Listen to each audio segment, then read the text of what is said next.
Okay, guys, so welcome back. So we're now in the final period. So we now have the next topic, which is the development of an exercise plan. So alam natin na importante na nag-exercise kayo, pero maganda pa rin yung meron kang planadong gagawin kapag ikaw ay mag-exercise. Now, the key to a successful, effective, safe, and enjoyable physical activity is proper preparation. Okay? It is hoped that a person equipped with good information about the preparation will become and stay involved in physical activity for a lifetime. Sabihin, kapag may maganda kang plano, okay, mas madali mo siyang ma-implement, mas safe, tapos pwede mo na siya dahil pag nasubukan mo na siya, alam mo na magagamit mo siya for your lifetime. Okay? It will become a part of your normal lifestyle. The answer to persistence for a beginner who engage himself in a physical activity program, such as exercise, is adequate preparation.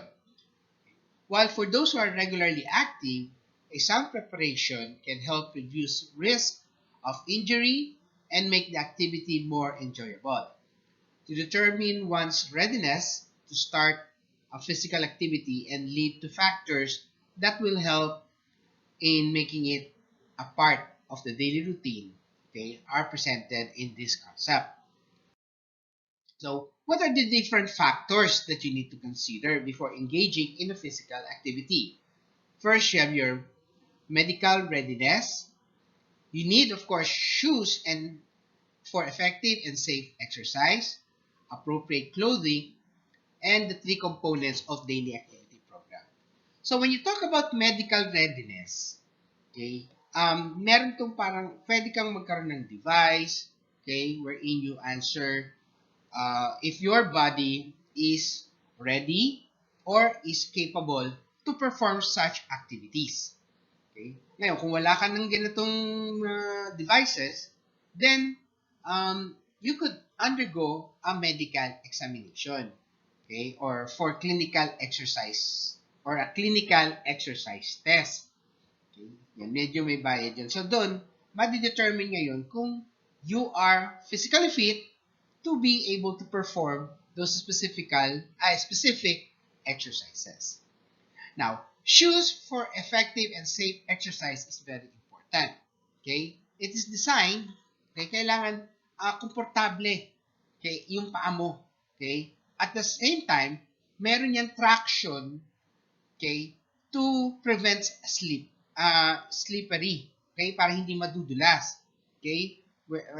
Intended for running, okay, for foot characteristics, okay, at hindi lang siya basta maporma.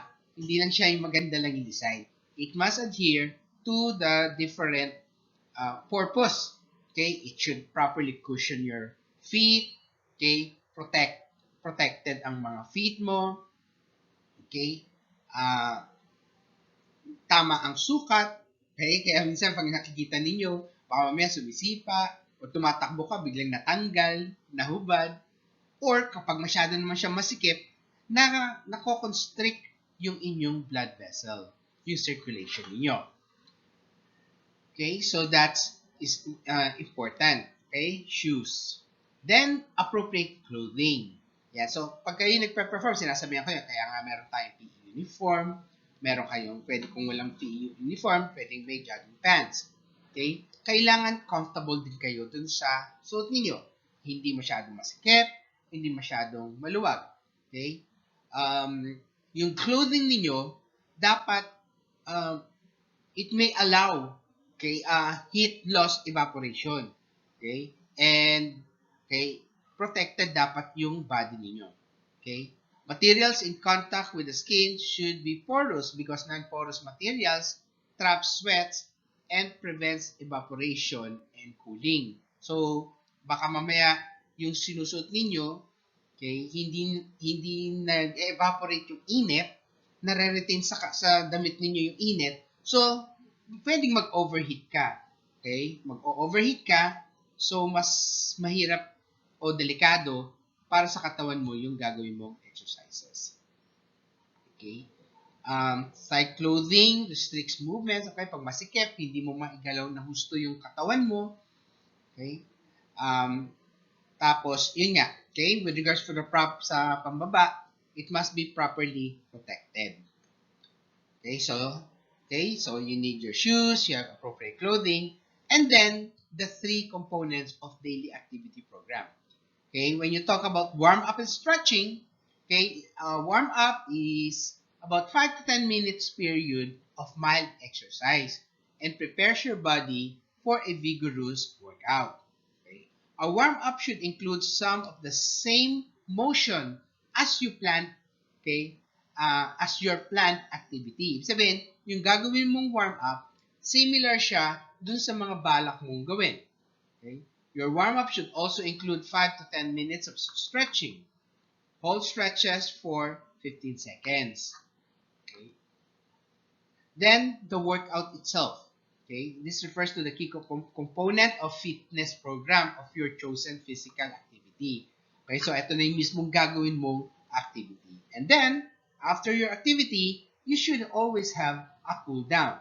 The cool down is a period of mild exercise. Exercise pa rin to, pero okay, mild na lang siya, mahina na lang. Kumbaga, may activity ka pa rin, kaya hanggang sa mag-decelerate yung katawan mo. Okay, that's why it's cooling. Stretching after your cool down, loosen muscles that may have tightened during exercise. Spend at least 5 minutes repeating the stretches you did during your warm-up period. So, parang uulitin mo po yung ginawa mong warm-up. Okay, pero mild na lang siya. Okay? So, those are the different factors na kailangan alam ninyo if you will be engaging in physical activity. Okay, so what are the different... So, we have this suggested exercise session. For warm-up, okay, slowly move muscle to be used in workout. Okay? Ano ba yung mga dapat na muscles or parts of your body na gagamitin mo pag nandun ka na mismo sa actual activity? Okay? It has to be about 5 to 10 minutes. Stretch the muscles to be used in the workout. Okay? Stretching the muscles, stretching the ligament. The cardio-respiratory workout exercises in target heart rate. Yun para hindi mabibigla yung puso mo. Okay? Yung hindi kayo madaling hihingalin, hindi kayo mapapagod agad. Okay? Kumbaga parang inuunti mong sinasanay yung puso mo para sa rigorous activity. Then you have your strength and endurance workout. Okay? Kaya ito yung parang papalakasin mo yung mga muscles mo. So you'll do strength endurance exercises like weightlifting, take short breaks frequently kapag kayo ay nagbubuhat, okay, ng mga mabibigat. Now, when you talk about cool down, move the muscles using workout at a reduced pace. So, yung ginawa mo sa warm-up, pwede mo rin siyang ulitin sa cool down, pero yung intensity niya, medyo mas mababa. Ganun din yung sa pag-stretch mo in your cool down portion. Now, here are different basic principles of exercise. First, you have the overload principle.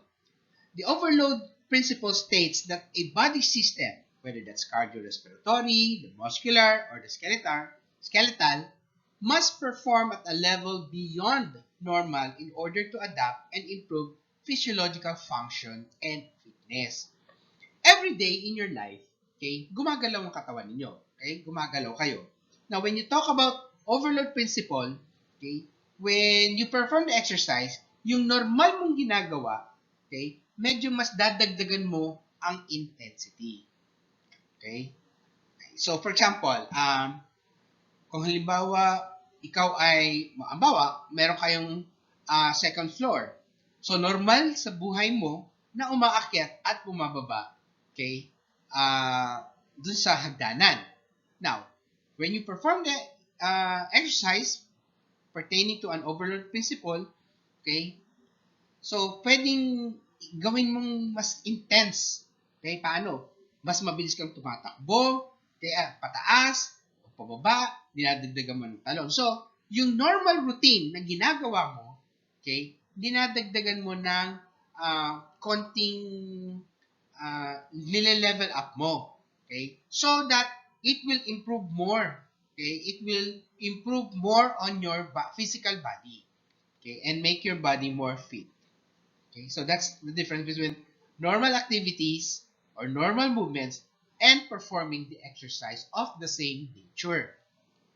The second principle is the principle of progression.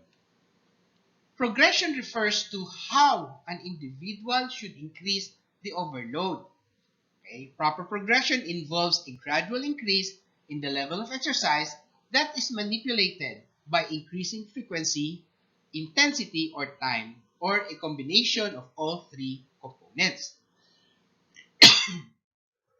Okay? So, kailangan hindi mo bibiglain ang katawan mo. So, kung halimbawa, kunyari, ikaw nagsisit up o push up, okay? Ang normal mong magagawa ay 20. Okay, if you continue that, ipaprogress mo, gawin mong 25, tapos susunod na magiging 30. Okay? So, ganun na yung progression. Hindi yung unang, magpo-push up ako. Okay? Gusto ko mag-exercise ng push up. Gusto ko 100 agad. First time mo magpo-push up. So, hindi dapat ganun. Okay? Pino-progress mo, nadadagdagan yung intensity ng ginagawa mo sa exercise. Ganun din. Tumatakbo ka. Okay? Dati, 1 mile, kaya kunyari 5 kilometers. 5 kilometers, haba yata. 100 meters muna. Tatakbuin mo, dadagdag mo 200, gawin mo 300. Okay? Tapos, ganun din, yung pagtakbo, medyo mabagal, mas bumibilis. Okay? So, that's what you call the principle of progression. Okay? Yun ang gagawin mo sa exercise. Principle is specificity. Okay? The specificity principle states that explicit activities that target a particular body system must be performed to bring about fitness and changes in that area. So, okay, when you talk about this principle, you're specifying a particular part of your body na gusto mong mas ma-improve. Okay?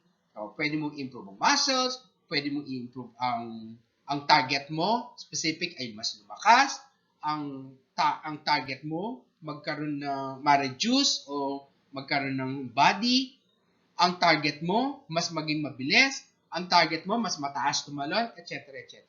So, you have to identify ano ang target mong gustong i-improve. Okay? Kaya, doon ka magpo-focus ng exercise mo. That's the principle of specificity. Okay? Then, you have your principles of regularity. The regularity principle is based on the old adage of use it or lose it. In the state that physical activity must be performed on a regular basis to be effective. So, pag mag-exercise ka, hindi yan, ito sa atin, nag-exercise ko kayo sa PE. Pero remember, gaya ng binabanggit ko, if you manage to like it, okay, this improves your circulation, your health, okay, find your exercise that you will perform throughout your lifetime. Hindi yung mag-exercise ka lang kasi may PE subject. Then after ng PE subject, wala na. Okay, so it has to be on a regular basis na gagawin. Principles of individuality. The individuality principle takes into account that each person begins at a different level of fitness. Okay, iba-iba ang level ninyo sa pag-uumpisa. Each person has different personal goals and objectives for physical activity and fitness. And each person has different genetic potential or age or for change. So, hindi sabihin pag meron kang ipaperform na exercise, nakita mo, nagagawa niya yan, ginagawa niya yun, ay gagawin ko rin yun. Okay. You have to identify first, okay, ano yung gusto mong gawing exercise? Para saan? Para saan sa'yo? Okay? Sila, nakikita mo may ginagawa sila, may objective sila. Okay? May specific area silang tinatarget. Ngayon, ikaw, alamin mo anong gusto mo. Gusto mo magpalakas, gusto mo magpabilis, gusto mo magkaroon ng magandang katawan. Okay? Then, you choose the proper exercise that you will be conducting. Next, you have the principle of rest and recovery. This pertains to the amount of rest needed to allow the body to adapt to and recover from exercise. It is important to give our body a time to recuperate after overload. So, yan na to kasi yan. Okay? Pag kayo nag-exercise, okay? Pag kayo nag-exercise, okay, nagbuhat kayo ng marami, nag-weightlifting kayo, you destroy muscles. Okay? Okay, you destroy the tissue, the cells itself. Eh sir, bakit pag nagbubuhat sila, mas lumalaking katawan, nagkakamuscle sila kung nadi-destroy? Correct. Okay? Once you lift muscles, it destroys the muscle tissues, the cells. But, okay, dahil na-destroy siya, your body now regenerates those tissue, creates new tissues or muscle cells. So, nagkakaroon ka ngayon ng mas bago at mas improved na muscle. So, nangyayari lang yun the moment ikaw ay nag-rest. Okay? Kapag patuloy kang what you call this, perform, okay, na activity without resting, hindi ganun kadali, okay, hindi nagkakaroon ng time ang iyong katawan to recover, okay, to regenerate the damaged cells. Yan. Okay, so example na to. Okay, nagbuhat ka ng 100 times ng barbell. Okay? May madedevelop sa'yo na muscle. Okay? Ilang beses madedevelop? Isang beses kasi after 100, okay, tsaka ka palang nag-rest. But, okay, nag-weightlifting ka ng 20, nag-rest, so may madedevelop na muscle. Okay? Tapos, mag-weightlifting ka ulit, okay, nag-rest na another 20, may madedevelop na bagong muscles. And so on and so forth. So, I hope you understand yung principle na yan.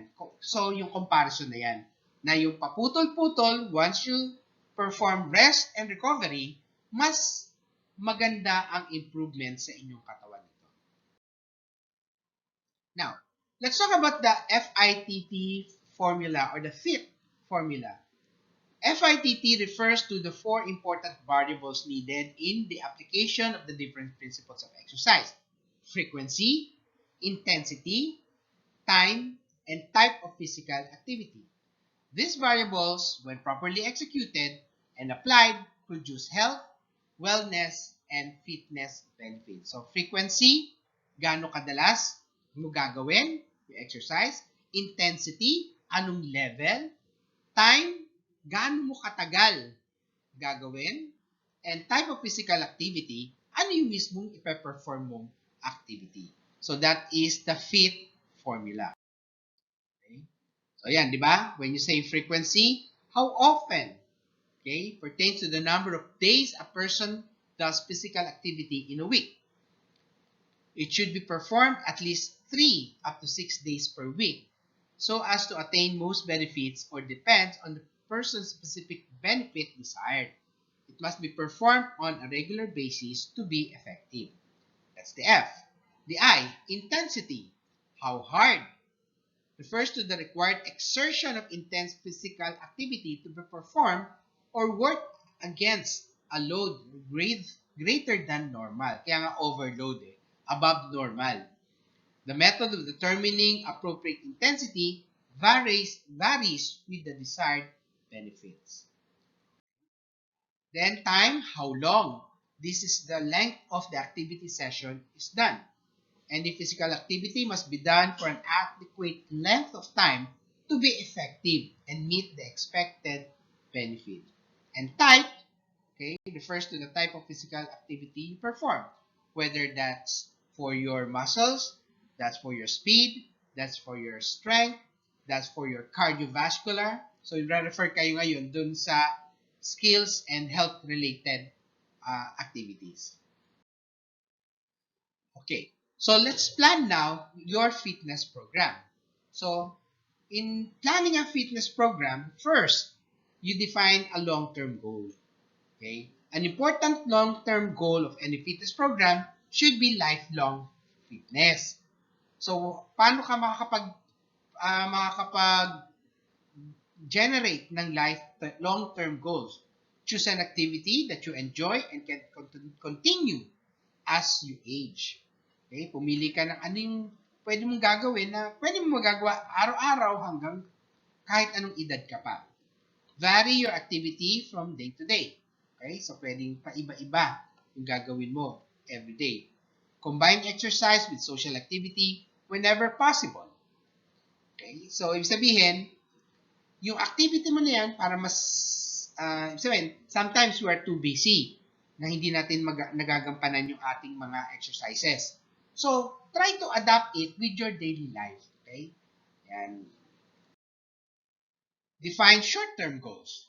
In planning a fitness program, you also need to know your more immediate or short-term goals. So, ano yung kailangan mo ngayon mismo? Okay? So, your goals should be specific to help you measure your progress. Your time frame for reaching your goal also needs to be realistic. Okay? Kadalasan ito yung gusto magpapayat o gusto magkaroon ng muscles, okay? O magkaroon ng hugis ang katawan. So, those are short-term goals. Kasi gusto mo kagad magkaroon ng magandang body. Develop your fitness plan. So, you develop a fitness plan by making a calendar with your typical weekly schedule. Your health. Okay, if you have health concern, work with your doctor to devise an appropriate fitness plan. So, okay, kailangan alam mo yung capacity ng katawan mo. Ano ba yung mga problems nito? Kadalasan yung baka may sakit sa puso o may sakit sa hika. Okay, so dun kadalasan or merong other injuries. Your budget. Do the activities require specific equipment or fees? Okay, so kung lalo na pag nag-gym kayo, okay? Gusto mong mag-exercise, maganda nag-gym. But do you have the budget for a gym membership? Or where you live, what activities are appropriate for that area where you live? Will you have to alter your plans when the seasons change? Okay, kung saan ka mag-exercise. Okay, letter D, you have your sample weekly exercise plan. Planning and marking your day-to-day basis of activity will help you to set goals for a lifelong fitness. It doesn't necessarily to create a workout exercise that will make you bored for a long plan, but instead connect you exercise plan based on your daily activities. So that is your topic in planning an exercise plan. So you will have your quiz, so you just need to wait for the Google Form link. Okay. Now, for your activity, okay, ito hindi video. Okay, so you create a calendar, okay, create a weekly exercise plan covering January 10 to 16. So, that will be a Monday. Okay, that will be just for 1 week. Okay, so Monday, ano yung plano mong gagawing exercises? Hindi lang isa. Okay, okay. For Tuesday, anong gagawin? Pwede mauulit. Pero kailangan may progression. Pero gaya na nabanggit ko kanina, dapat may alter. Okay? And then, hindi kayo, now guys, maglalagay kayo ng specific exercise. Okay, remember, when you create this 1 week exercise plan, you have to identify ano ang target mo, ang objective or goal mo. Hindi ka lang basta hindi ka maglalagay na walking, okay, running, okay, weightlifting, squadras, push-up, sit-up, ano pa ba? Kung ano mga pinaglalagay mo. Okay? Mali yun. Bakit? Kasi iba-iba yung target. So you have to identify first your specific goal. Okay? Pag kayo nag-exercise. Then, ano yung mga exercises na gagawin mo sa Monday for na ma-attain mo yung gusto mong goal. So, all of the exercises from Monday to Sunday, okay, ay kailangan nagma-match for a specific purpose. So, hindi kayo basta-basta maglalagay lang dyan ng kung ano-ano. Okay? So, isusulat lang po ito. Pwede itong gamitin sa Word. Pwedeng isulat to handwritten. Okay? And take a picture of it. Okay? And send it via email at virgiliobarcena@gmail.com. Okay? So, with that, okay, take care. Deadline of all activities will be on January 18. Okay, guys? So, thank you and good day.